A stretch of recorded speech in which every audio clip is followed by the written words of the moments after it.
Badajoz, Spain, it's live coverage of the 7th Bellotacón.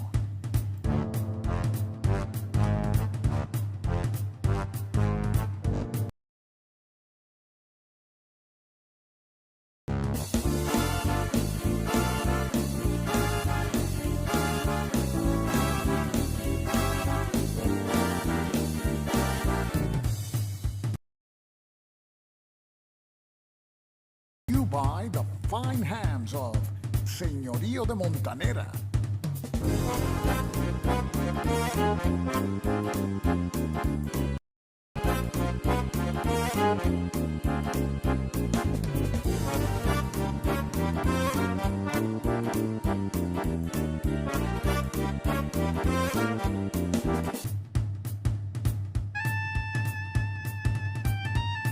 And here's your host, Stuka Joe.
No.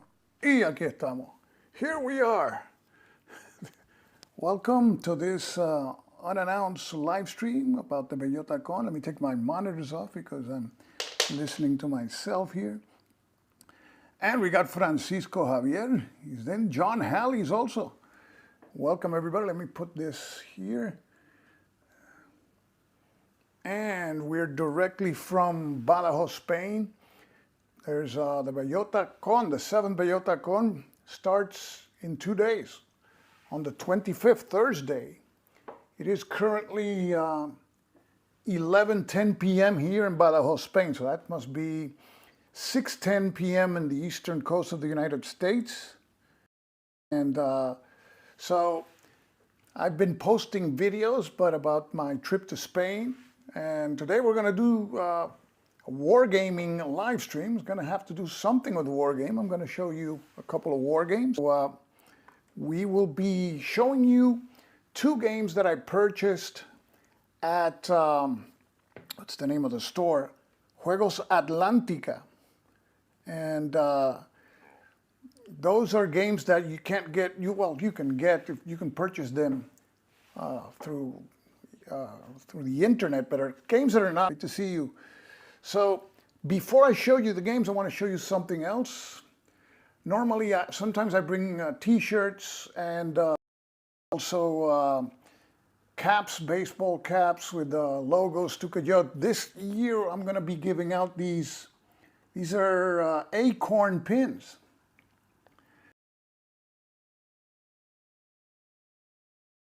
And that's this region in Spain, Extremadura, where Badajoz is famous for what they called acorn pig ham. The pigs here cost $500, $600. It's a delicacy here in Spain. So I think I have 200 of these, and there's going to be, I think, 244, around 244 people. So I'm going to be giving these out to attendees here. So before I do that, let me get the games that we will be showing you. Before I show you the games, oh yes, the T-shirt. Yes, this is the. I think you're going to be with Mac, so you notice that instantly. That's great. Okay, so let's take a look at. Before I show you the games, let me show you pictures that I have from the shop where I bought the games. I bought them in Madrid. Okay, let me see if we're back on again.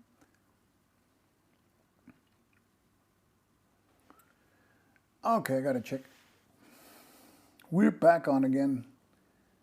Okay, we're back on again, and the phone is like, oh man, qué madre. No puedo, no. Yeah.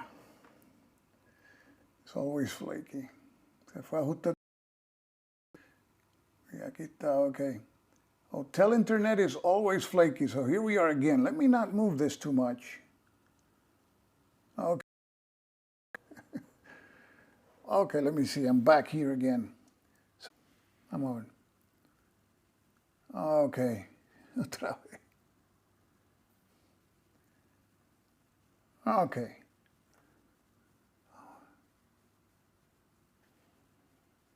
Now, where's the comments? Let's see if we have comments again. So I said I had a trick up my sleeve, which, to make a long story short, is to reduce the encoder settings, which I did. So, but I can't see any of your comments. Maybe if there's anybody still there, let me know, so I can show you the games. But now it's flowing pretty steady. No drop frames. It's still pretty steady here. Have the camera on here. And, but I don't see any comments, so I have no way of knowing. So let me continue here just for the sake of completeness. We visited the museum, so let's go back to the PDFs here. Here we have the figurines that we saw at a bar here in the museum. And okay.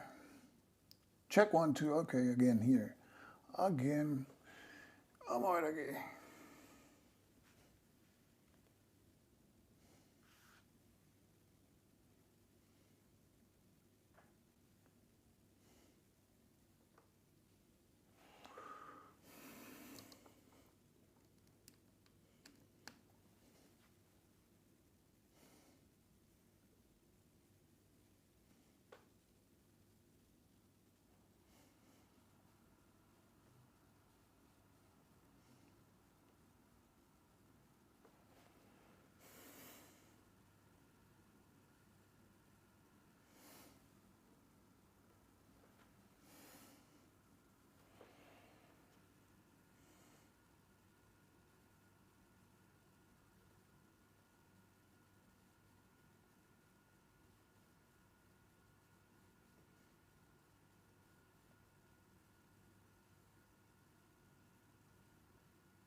Go ahead.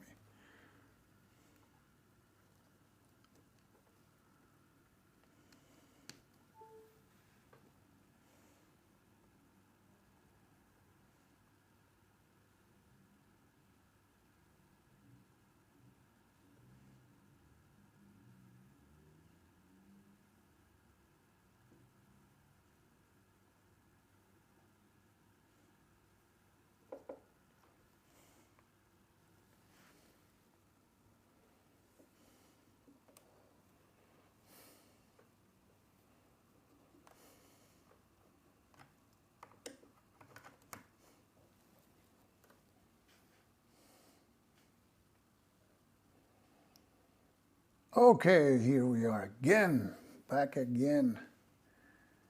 Okay, if this falls again, I'll just have to take a break until tomorrow. So let's see, hotel connections are shaky. And we have here Luis Cristiano and William Arends. Great to see you, William. So we've had some various interruptions today. And what I wanted to do is show you some games that I got at Madrid. I was going to show you the slideshow. That's where we were. And here's the slideshow. We have, for example, this is the view from the Elvas's Military Museum, the patio. And they have some tanks in the patio, which you can see there. And have some close-ups also. So a few tanks there. You can hear me in Ontario. That's good. Good news. And here you see some more tanks. I think these are like from the 50s or something like the 40s. They look like World War II tanks. I don't think Portugal, I think, was neutral in World War II, so they may have gotten these tanks issued after the war. You have some field artillery pieces. This one, I can't zoom in here. So there. So those are the pictures I took from the museum. And what we will be doing is I'll be showing you the games that I bought at Atlantica, the store over there. And the first one is a tiny one. This one is from Snafu. Snafu is a store in Sabadell, Spain. And this one is called The Battle of Mackinac Island, designed by Matt Kelly. They have their own studio, Snafu, of games that their own designers. They have designers that they commission, and this is a new series. This is the Pocket Battle series. I've been covering Snafu games, which are of the Small Battle series. The Small Battle series, it's a map which I think it's 11 by 17. This one is even smaller than 11 by 17. So let's open this one up. It comes in a bag is really tight. So cost about 13 euros. So here we have, and I like the philosophy behind these games. We got Eric from Eric's Table. Welcome, Eric. Okay, the transmission has been going on for like 2 minutes without interruption, so I think it'll be consistent from now on. The Battle of Mackinac Island. So this is a small game. I think this is the War of 1812. And you see the good thing about these games, what I like is they're very compact and very efficient use of components. The back of the cover is the player sheet, the player aid for the British. You have the order sequence of play there, special orders. And then there's another one for the American player here, very similar. I haven't checked the rules on this one. American play sheet and the back. Is this the same sequence of play? So this one, yeah, it's the same on both sides. And then we have the counters here. And not a lot of counters. 2, 3, 4, 5, 6, 7, 8, 9, 10. So it's 40 counters. So you have, I think this is the Americans, the British, and the British Indian allies. And you have some orders there. We see the back of the counters here. Got a ship symbol there. Not sure what that means. Maybe when they're transported, you flip them back. Not sure of that. Then we have the map here.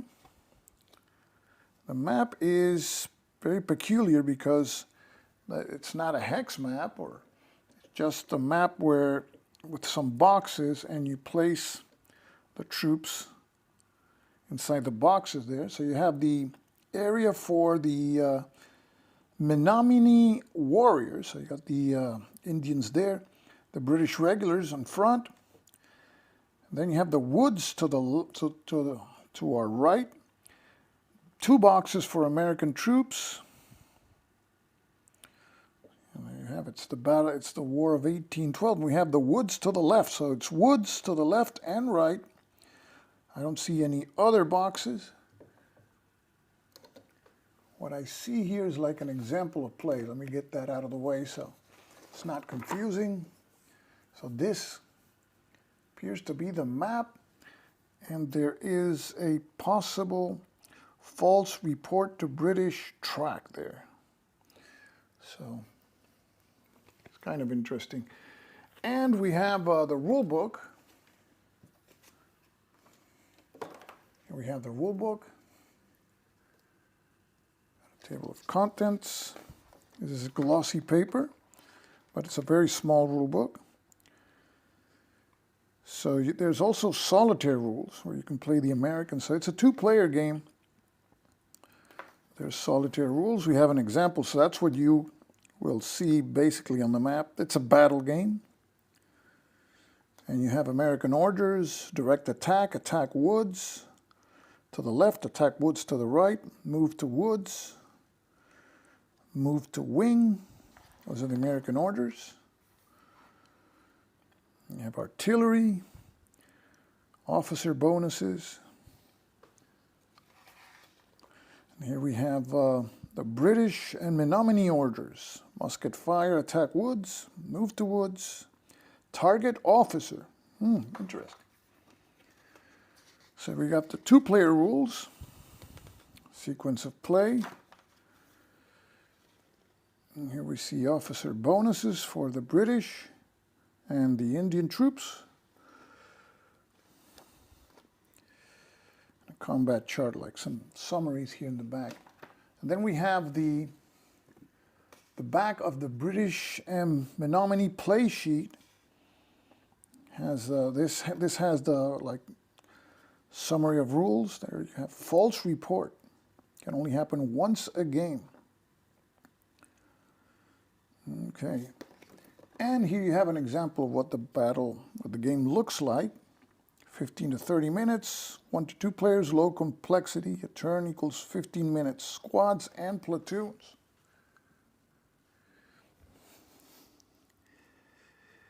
Oh, yes, William, you're Canadian, and I don't know if you've heard about this battle, but you got a good point. This is a European company publishing a battle on the War of 1812. And I'm not sure where is Mackinac Island, actually. It's somewhere in the Great Lakes region in North America. We have the credits here. Designed by Matt Kelly, developed by Oscar Oliver and Mark Figueras. Mark Figueras has designed a number of games for SNAFU, including the first one, Ambon. And this is 2023. So this is SNAFU in Sabadell. That's Catalonia. I was in Barcelona these days. And that is one of the 2 games that I bought at the Juegos Atlántica in Madrid. Now the second game, and I always go to that store when I visit Spain. The second game is also a game that is not widely available in the United States. This is an Italian game. The company is, let me see if I can get the glare out of here. It's Europa Simulazioni. And we have Bend Over. Yes, it took. Yeah, I had the comment on for a while. I'm sorry about that. Okay, it's between Upper and Lower Michigan. Thanks, Ben. Thanks for that. Didn't know that. And here we have this game. It's by Europa Simulazioni. This is a game about El Gran Capitan. El Gran Capitan is Gonzalo de Córdoba, and this appears to be a game which is campaigns of the Italian Wars 1494 to 1530. And you can see the price there in euros. So let's take a look at the back of the box before we open it. So Gonzalo de Córdoba was a very famous leader, Spanish leader. And let me see, you have it English here. Come back with us to the time of huge charges of cavalrymen with their magnificent and gliding armors, the fearless advance of the immense Swiss squares, heroism, and tragedies of the longest and bloodiest sieges. These were the times of El Gran Capitan. So you have there like a sample of the units that are included. You have one for Gonzalo de Córdoba. He has a 5.5, whatever that means. You have some French, obviously, Swiss pikemen. The ones to the right of the Swiss have no idea. And we have Dead Wolf together. Dead Wolf with us. Nice to see you. And so let's open this box. Let me see if there's anything. Oh, there's some scenarios there. And I think this is designed by, this Nicola Contardi and Luigi Parmigiani. But the map art is by Sergio Schiavi, who has designed many of the games from Europa Simulación, including a Civil War game on the Battle of Chancellorsville, which I have, but I haven't played yet. Chancellorsville, a very tough battle to simulate, because you need to incorporate dummy rules there. So it's a complexity of 4. On a scale from 4 to 5, playing time 1 to 8 hours. So let's open this one up. I don't have a blade like it's accustomed to do so, so I'm just going to rip the shrink wrap off the camera. Let's place it back here. And this is a 2-inch box. So place the units in a counter tray. Can't guarantee you'll fit back in. So we have some baggies. We have a die, which is like pearly. Nice little touch there. I like that little die. And we have a note here. This game was proudly made in Italy. We are very keen on reducing the ecological footprint, okay? Talk about their printer. This is a thank you note by Nicola Contardi. I suppose he's the head honcho over there at Europa Simulación. And we have some cards. They are poker-sized cards, but these cards appear to be used to keep track of some matters here. You got subordinate units, unemployed units, I suppose. These are like leader cards. I don't know what the numbers are there. We have here Montpensier, Aubigny. I'm probably butchering these names. Précis. These are Guerra, Initiative, and Rank. You see him there. He has a 2 and 2. Alviano, 4 and 3. Orsini, a very Italian last name, 2 and 3. French minor A, so this is like a generic leader. And of course, French minor B. Fernandino, Initiative 2, rank 5. Oh, and that, now you know what the number is. You have Gonzalo de Córdoba, Initiative 5, and rank 5. This is no surprise. I mean, he should have the highest rank in the game if the game is named after him. Then you have Gonzaga, Fabrizio Colonna, 3 and 3. Spanish minor leader A, Spanish minor leader B, Aragonese minor B. So you have troops from Aragon. Papal minor, Venetian minor, Moncada 3 and 3. He's a Spanish leader. Benavides 2 and 3. De Andrade 3 and 4. De Leiva, all these are Spanish, 3 and 3. Paredes 3 and 3. Prospero Colonna, also Spanish, 4 and 2. So he's not not too shabby. Piñeiro, 2 and 2. And we're back to Montpensier. So these, oh boy, and you have in the back cards there. So I'm not going to go with all these. This looks like there's the Turks are here too. Gedik Ahmed. So there must be various scenarios here. You got a lot of leaders. And I would imagine that these leaders have also, of course, in addition to cards, counters. That's a lot of leaders there. And we have Eugenio. Eugenio, this is right up your alley. Buonasera. Buonasera, Eugenio. So you must know more about this than everybody in the chat combined. So this is an Italian design. Well, it's an Italian design, and there's Italians in the conflict. And here's the rule book. And it's a substantial rule book.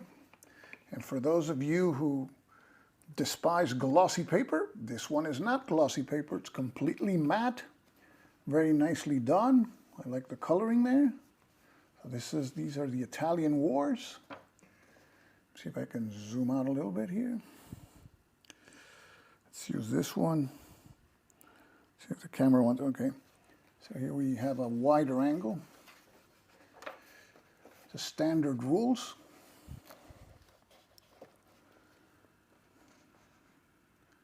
So you have artillery pieces, leaders, weather, sequence of play.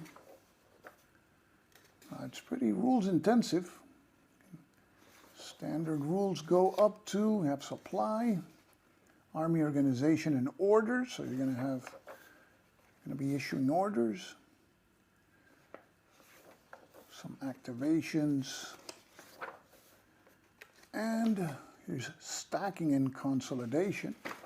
We're on page 18. This is still the standard game. So if there's a standard game, there must be an advanced game. Combat common procedures. Victory phase. So we must be reaching the end of the standard rules. Nope. Fortresses. And here we have, this must be like a scenarios. You know, optional rules. Start at page 27.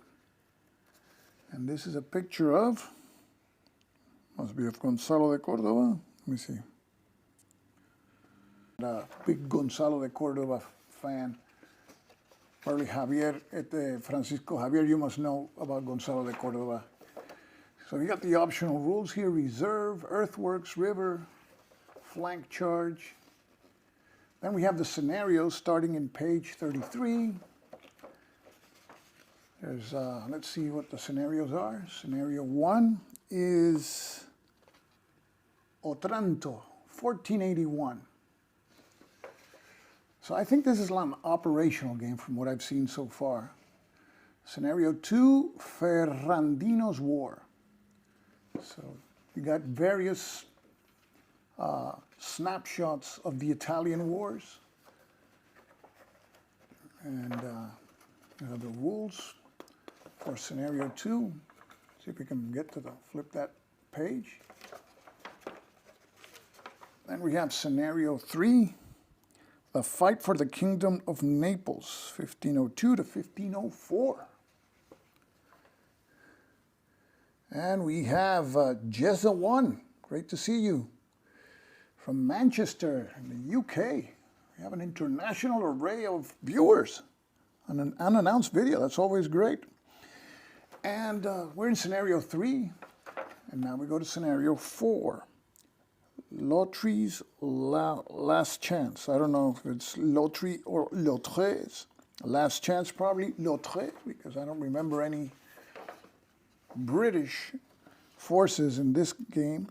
And scenario 5, the Crusade of Charles VIII, a what-if scenario. So that's 5 scenarios. And design notes, which are always welcome. Notes on map design.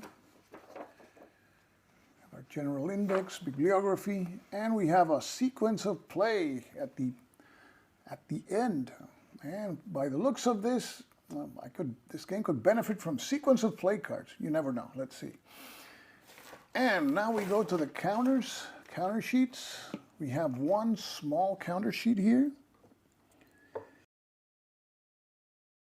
Times one camera. Here we go.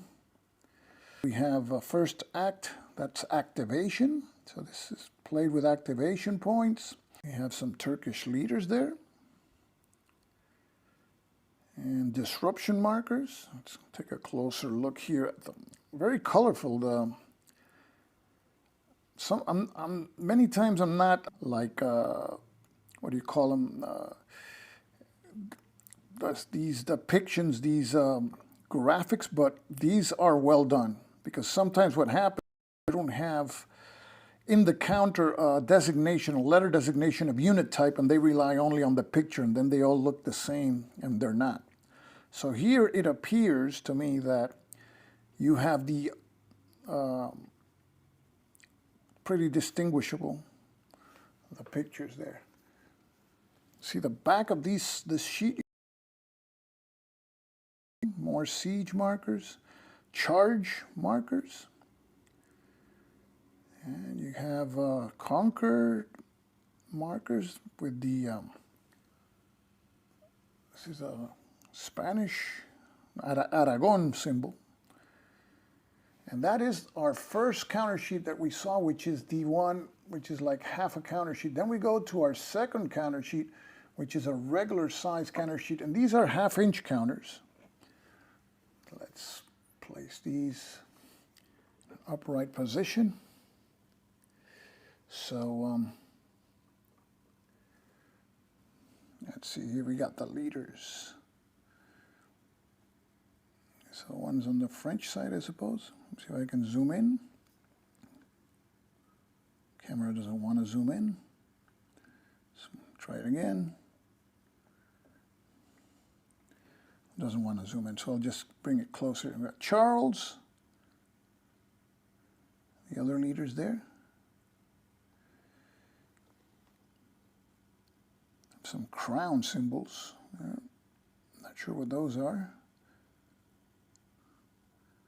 Here we have the Spanish side with Gonzalo de Córdoba there in the top left.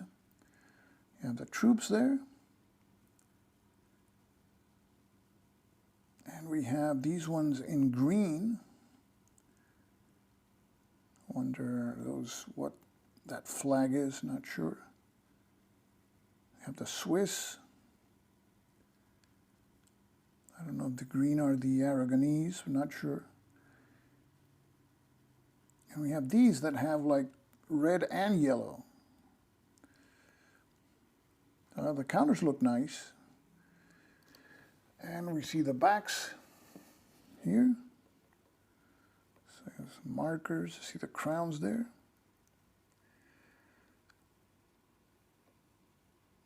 And that's the back of the counter sheet. Then comes, next in the box is, this is like player aids, and a lot of them. These are the setups for the scenarios. That's a really nice touch. You don't have to go through a book that says unit and hex number or where to place. Here you have a picture. I like to, reminds me of those Avalon Hill games.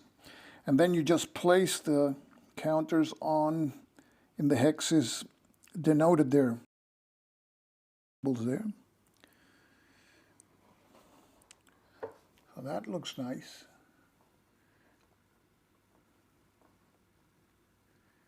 See if I can zoom in here. Now I can zoom. So this is the one for scenario 3. Let me do a wide shot here. And we have a question here by Backburners are on. Has anybody played the previous game? Volume 1. Well, this is, I haven't. It's the only one I have on the series. We have here the setup for scenario 2. So this is a nice touch.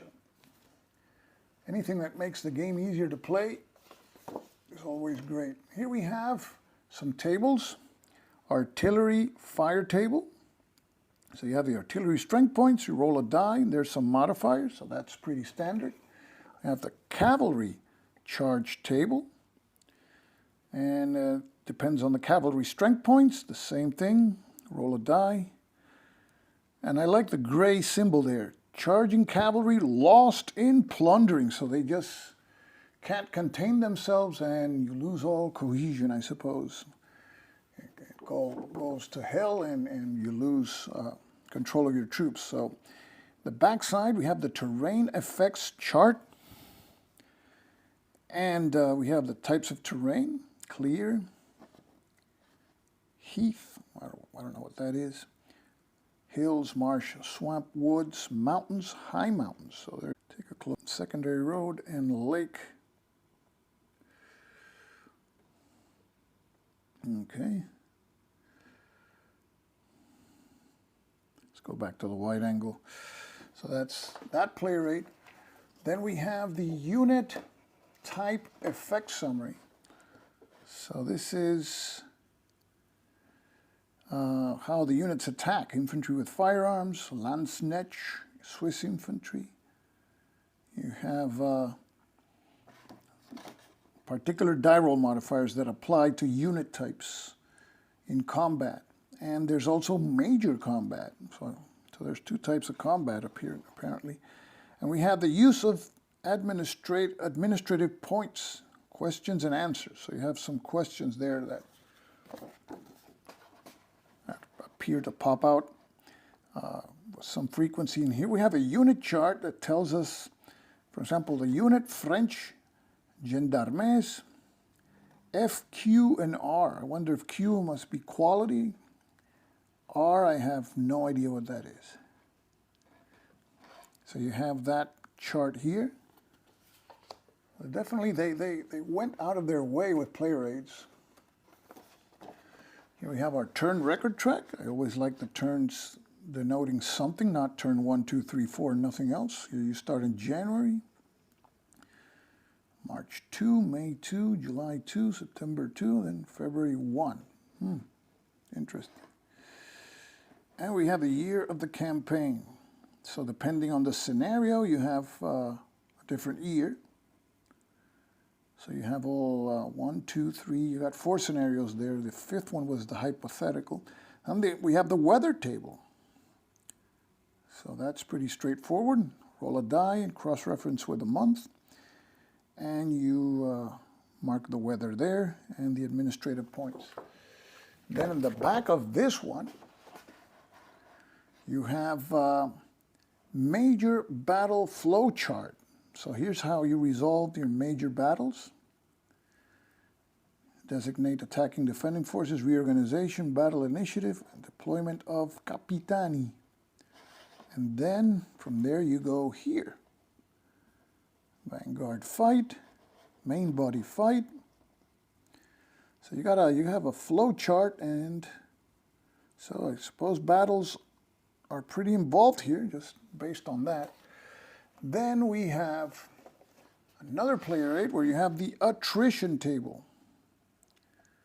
And depending on the size of the force, this reminds me of War and Peace, that had attrition based on the number of strength points you had in a hex. So here we have tactical options chart, major battle optional rule. Okay. And the back of this one, the administrative points table. So that is also dependent on a dice roll, a number of, and I like games like that where like supply points and activations are not automatic. You have to roll for them, and it can throw a wrench into your best plans. So I like that type of uncertainty. We have the orders table. So depending if it's a major or minor force, it's going to have some effect there, which is a number. I guess that looks like it's the cost of administrative points. Initiative modifier table. So there's also initiative in the game. Now we go to another play rate galore here. discipline table, P, F, and D. Okay, so P is they passed, F they failed. The discipline rule, FF, lose 2 strength points. Okay. There's a recovery check. And then we have the pursuit table here. Yeah, you have these numbers, 30, 40, 50. Pursuing cavalry effect. Okay. Pursuit losses, so that it must be like a percentage or something of losses. So that is the discipline table. And then on the back of this one, if you didn't have enough player aids, you have the assault table. And it's based on the differential of force quality. And you have a top and bottom result. So there's considerations for strength point ratio and unit types, because I know the Landsnitch, these guys were pretty elite. Look like A, B, C, D. There's a space for a fortress. And here you have a space to resolve major battles. You got them there. Yes, they're identical. You have boxes on both sides. And then the back side is the battle roster. It says what up here? For major battle optional rules. So this is just for an optional rule. Major battle optional rule. So this is just for an optional rule. Main body vanguard, rear guard, and demoralized. And you have boxes for terrain. And now we come to another die, which is black, also pearly. I like it. And then we come to our map here. I'm going to try to open the map. I have very limited space. So let's see if we can open it. At least you get an idea of the detail. So let's see. Okay. Let me open a little bit more. Let me open the whole thing. Just try to place it.